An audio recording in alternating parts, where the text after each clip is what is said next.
A história da humanidade não é feita apenas de conquistas, vitórias e glórias. Algumas das mortes mais marcantes da história mudaram impérios, ideias, religiões e o rumo do mundo para sempre.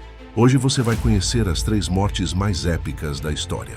Mortes que não foram apenas o fim de uma vida, mas o início de algo muito maior.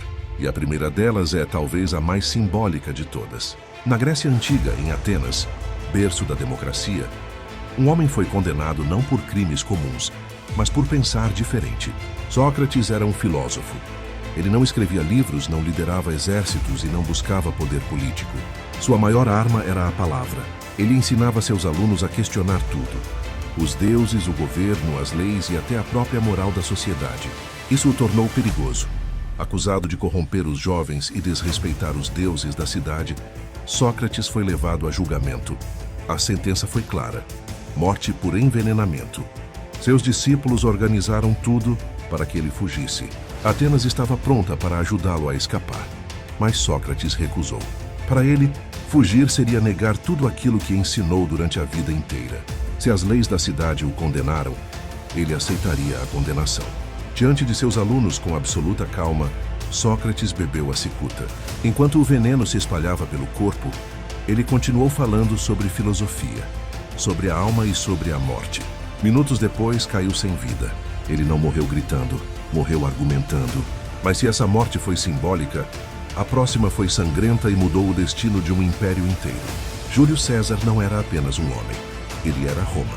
General brilhante, estrategista imbatível e idolatrado pelo povo, César acumulou poder como nenhum outro romano antes dele.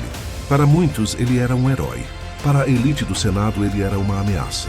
Os senadores temiam que César se tornasse um rei, algo imperdoável para uma república construída sobre o ódio à monarquia. Então, uma conspiração foi formada.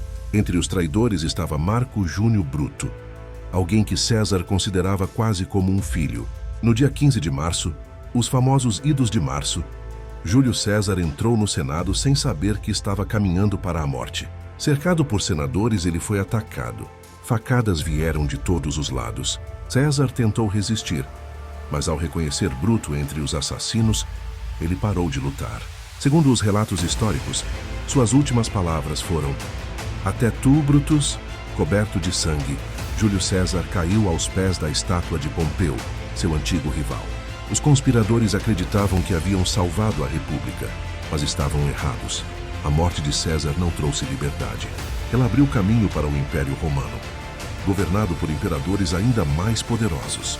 Eles mataram um homem e criaram um império, mas nenhuma morte na história teve um impacto tão profundo quanto a próxima.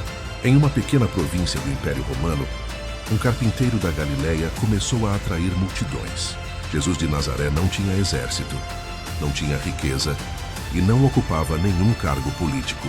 Ainda assim, suas palavras incomodavam líderes religiosos e autoridades romanas. Ele falava sobre amor, perdão e um reino que não era deste mundo. Para muitos isso era esperança, para outros uma ameaça.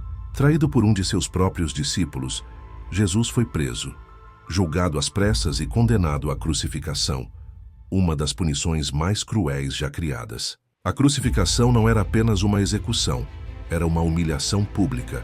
Pregado a uma cruz diante da multidão, Jesus agonizou por horas. Segundo os relatos bíblicos, mesmo sofrendo, ele pediu perdão por aqueles que o torturavam. Pai, perdoa-lhes, pois não sabem o que fazem. Sua morte não encerrou sua história.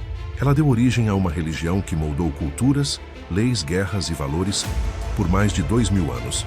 Poucas mortes mudaram o mundo.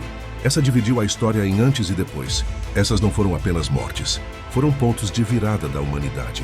Qual delas você considera a mais épica?